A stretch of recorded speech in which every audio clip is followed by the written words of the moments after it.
Buenos dias, gente. You already know what it is, man. Back at it like two tortas and a pinto going sideways with some Jack in the Box bad habits. Buy up, buy up, buy up.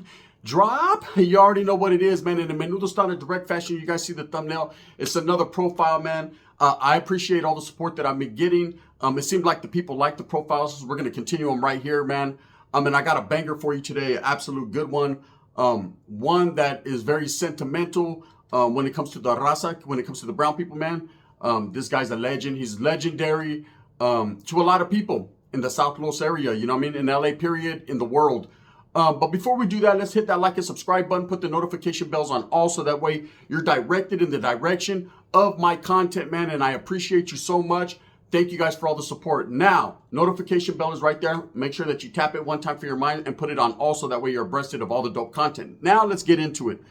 Toker from Brownside. And for those of you that don't know, he's a legend in the Southern California Chicano hip-hop game. There's no question about it. No doubts about it, man. I myself, you know, when I think about Southern California rap, I think about rappers like Conejo and Young Dopey, and these rappers that I listen to constantly and consistently and respect, but there's no denying it. There's no doubt about it, man. Toker from Brownside is definitely a legend. You know, he's definitely somebody who, you know, established roots, put it down in the hip-hop game and opened a lot of doors for the younger Chicanos, for the younger brown people. That's a fact. You know, but his story took a whole bunch of twists and turns. It wasn't easy to get there. And anything you do and any work that you put in life, whether it be the hip-hop game, the streets, you know, the gangster element of things, you're going to have to put in some work, homie. There's no questions about it. There's no doubts about it. It's not like everything is just given and handed to you. That's not the fucking way it goes in this world. Everything, blood, sweat, and tears is going to go into it, homies. You're going to have to claw and fight your way into things. In 1993, Eazy-E had a vision. You know, Eazy-E had a vision. He wanted to start, you know, because you got to understand, he's from Compton, homies. And being from Compton, there's a lot of interaction between Mexicanos and the Africanos, the brothers, you know what I mean? There's a lot of tension. Yes, there has been some tension back in the past and continues to be, but there's also a lot of canalismo, a lot of embracement, a lot of respect for each other and what they're doing. Now, we all know NWA put Compton on the map as far as the hip-hop game. You know, I'm not going to say on the streets, but I'm going to say in the hip-hop game, they made it a household name. Everybody wanted to be born and raised. Vatos that were fucking 1,000 miles away from Compton thought they were from Compton. And Eazy-E, Ice Cube, and these individuals, Dre did that. Now, everybody knows who doesn't understand that Compton is heavily influenced by raza. There's a lot of Mexicanos, a lot of Mexican gangs, a lot of barrios in Compton. It's not just brothers, man. It's also Mexicans. So, you know, Eazy-E had a vision, man. He said, you know, what if I could make a super group? What if I could make the very first Chicano brown group in the fashion of a NWA, a Mexicans with an attitude? What if I could do that? And he happened to get in contact with Toker from Brownside, who had a group, man, comprised of him, his brothers, and his homeboys that he had met through prison or through the streets. And they were a very, you know, a local group, yet everybody was hearing about them. They were making noise in the industry because they were the first real NWA type Mexicano group. You know, they were really pushing that brand new movement. They were really pushing that canalismo, that Mexicano style, that culture. They were the first ones doing it, or some of the first ones doing it. I mean, other people had did it prior to them, but they were the ones at that time people were taking notice of. So in 1993, Eazy-E met up with Toker from Brownside and decided that if for no other reason, he would sign him to Ruthless Records. Now, that's a big step for a Mexican, man. That's a big step for a Chicano, period. Because now you're going to go into the limelight. Now you're going to be recognized in the hip hop industry by one of the biggest groups ever to, you know, one of the most legendary groups ever to perform. And that was love. That was a lot of love. You know, and I know Eazy-E's whole intention was the bag.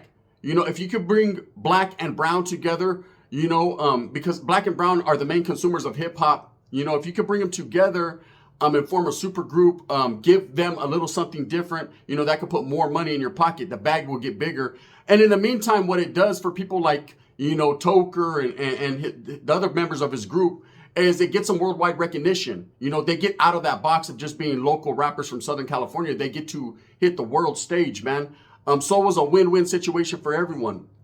Now, Toker, the reason I wanted to profile him is, you know, people put him into a leadership role that he was the leader of Brownside. And ultimately, he was the method behind the madness. the mind. In every group, homes, everyone's going to play their part and play their role. You're going to have vatos that sit on the bench. You're going to have vatos that are background singers like Tupac used to be for Digital Underground. You're going to have vatos that really are on the forefront and really performing. Toker was that one. He was the one most notably known for being the face of Brownside. But at the same time, every rapper in the group Brownside was good, man. Everyone held their own. Everyone pushed theirs. And everyone rocked. And that's a fact, Toker, there's a lot more to that man than people always talk about. I watch a lot of these YouTube channels and they talk about Toker from Brownside and they give him his respect, rest in peace because he's passed away. And they talk about his music and how he impacted them.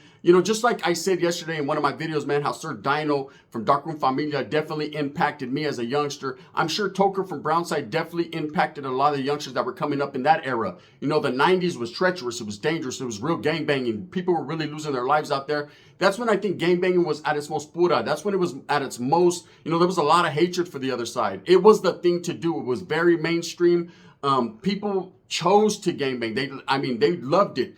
Everything about it, all the way from the movies Menace to Society to Boulevard Nights to Boys in the Hood. Anything gangbanging that you can get. You go into Vatos' rooms and they had posters of fucking American Me and posters of Blood In, Blood Out. Everybody wanted to be a gang member. It was the fashionable thing to do. Just like everybody wants to be a Chiruhuna. Weird, huh? But look, trip out. So in them times, Toker was definitely a voice for Southern California. Coming from the South LA area, East Side 13, a very well-known vato, very respected, man. Shout out to Stranger from East Side 13. I did time with them. Horse, couple vatos. Anyways, this guy has been known for his music. He has been known for establishing that struggle, for being one of the first artists to cross over, basically, to get signed by a bigger label like Ruthless Records. But what they don't talk about is how the man really was, who the man truly was. He is a very well-respected man, but there's a lot of more reasons to respect him rather than him just opening the doors in the hip-hop game for the hip-hop community or being the first Mexicano to show face out there, man.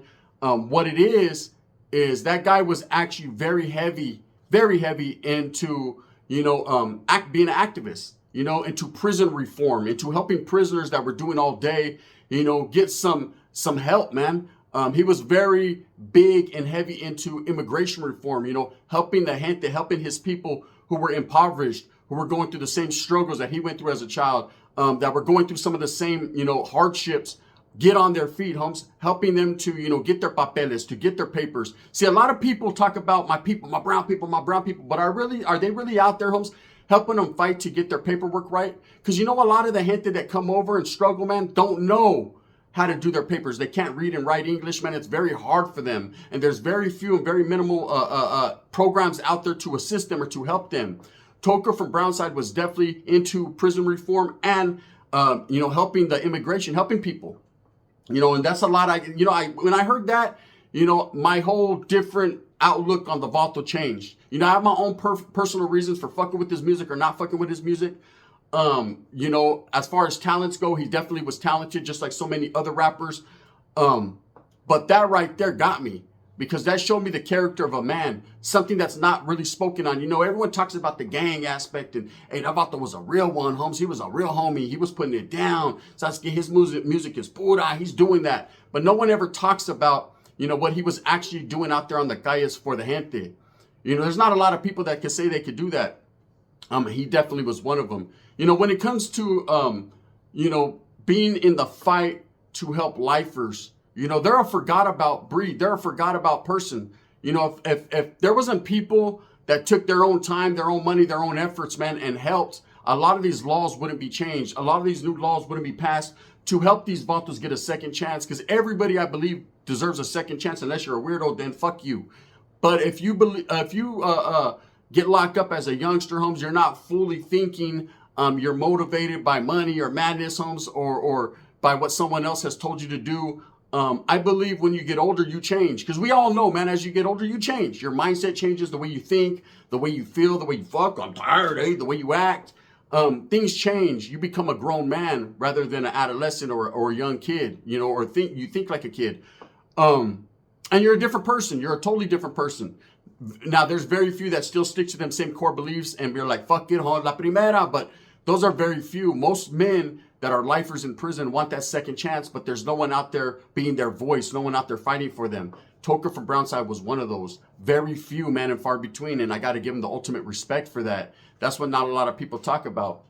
You know, it went to the point, so much to the point where him being a native of Mexico, man, he actually traveled back to Mexico to help in the good fight, you know. So ultimately he did perish, man.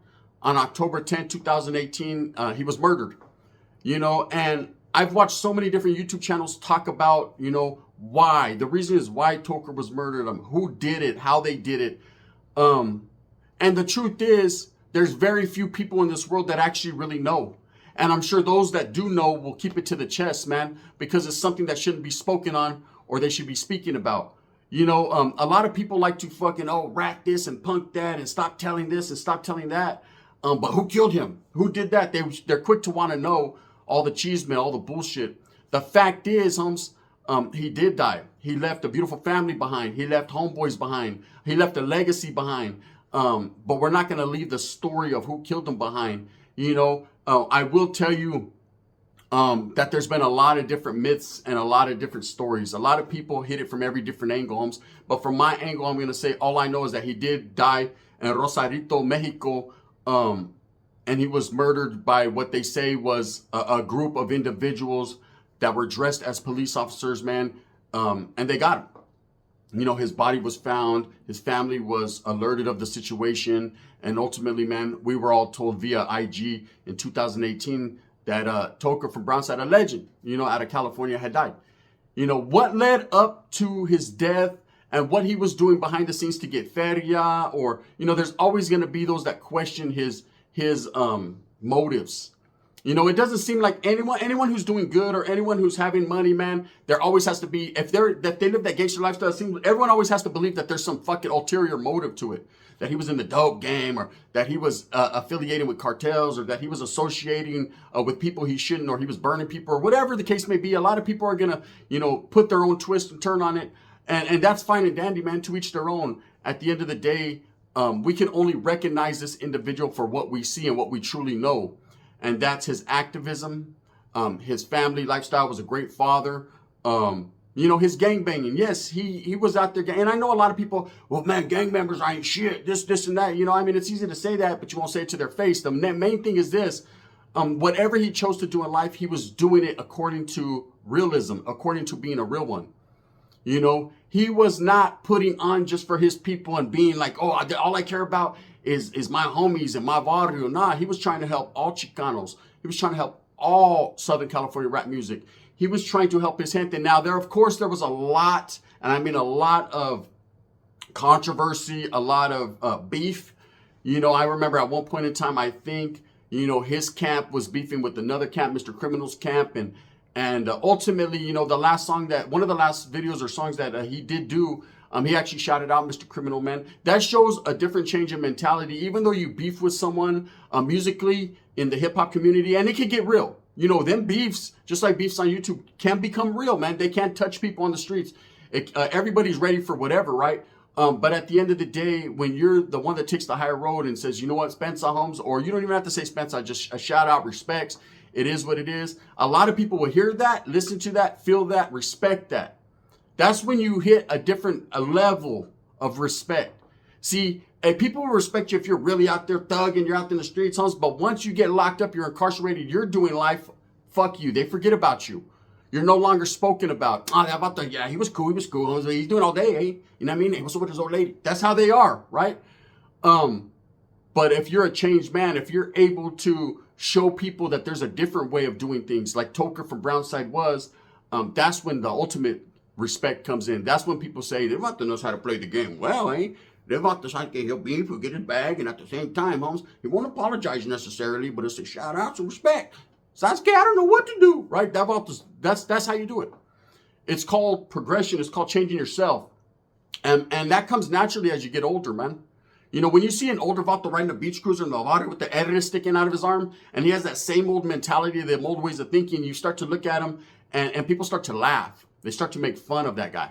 You know, that's the individual that people are like, I ain't trying to be like you when I grow. Fuck that. Sasuke, yeah, give me a dime. You know what I mean? That's how they do it.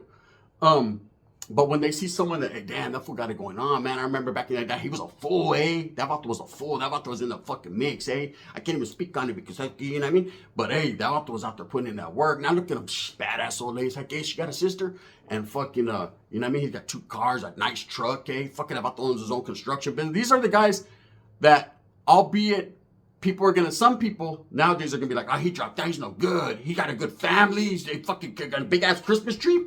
Fuck that puto, man. He ain't with the program though. But the homie that's on the beach cruiser, that's the actor, hey, you know what I mean? That's who they're gonna fuck with. It's weird.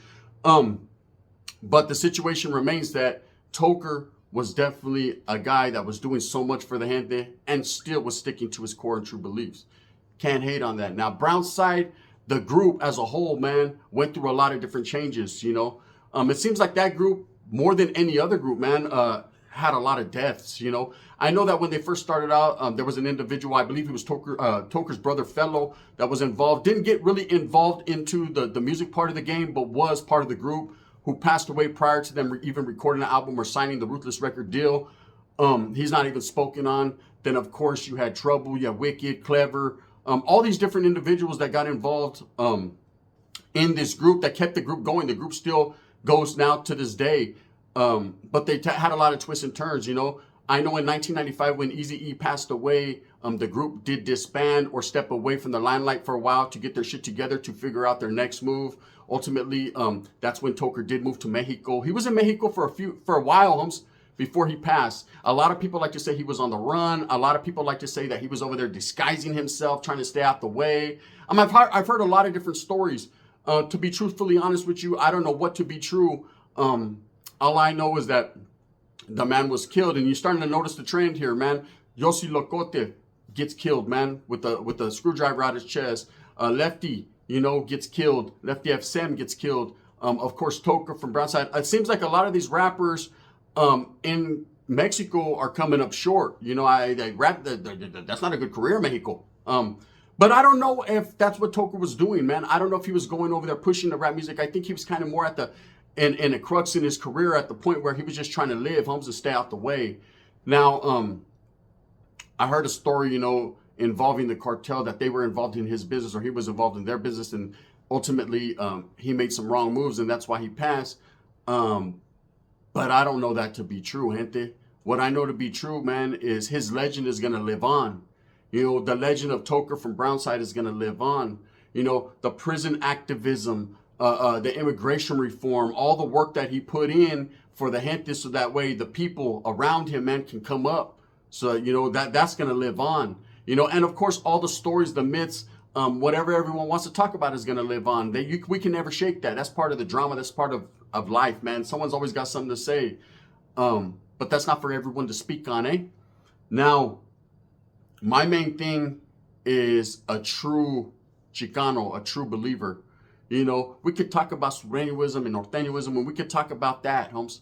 And I've spoken on it many times, and it's nothing but love and respect for them guys that are doing what they want to do, you know, for their people, who they feel are their people. But a man who does something for people that are incarcerated, or people that have nothing, that are living in poverty, Holmes, that's a whole different type of man right there, man. That's someone who's putting other people before him. You know, that's what the fuck it's all about. My ultimate respects for Toker from Brownside for that. Now, as far as, you know, any of his beefs and any of his legendary qualms that he had with people, like I know he, at one point in time, he was beefing with Conejo from Harpies, the rapper. They didn't see eye to eye on some things, but they were friends at one point in time. You know, it seems like, you know, in the hip hop industry, there's gonna be beef. That's part of the game, man. NWA did it when Ice Cube left. Fucking Vanilla Ice did it with everyone because he was a Jotita.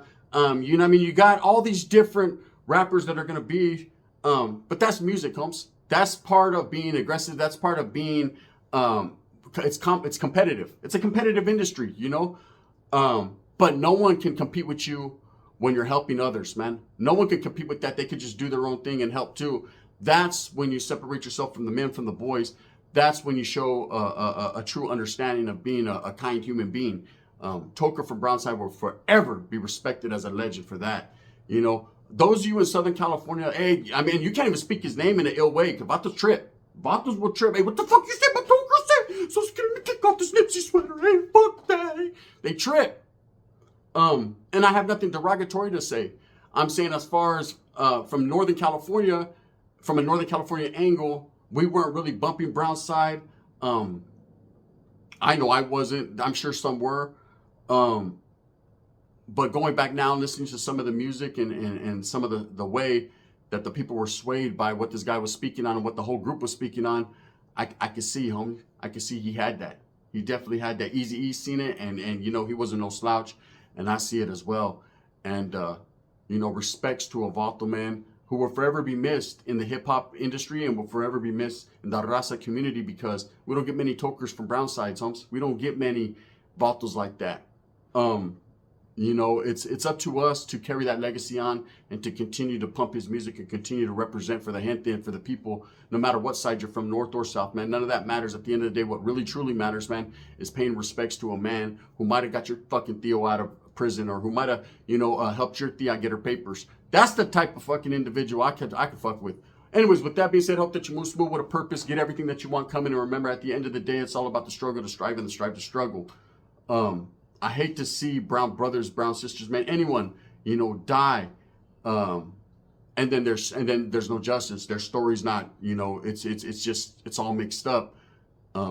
It's just the world we live in, man. It's ugly. You know, respects and rest in peace. Thumbs up or thumbs down. Heavy is the head that wears the crown. I'm going to continue to strive and struggle and strive for what I truly believe in, and that's giving you the best profile I can. Now, this is off the dome, homie. I'm not compiling a whole bunch of he said, she said. I'm just telling you the real, my way. Bang, bang.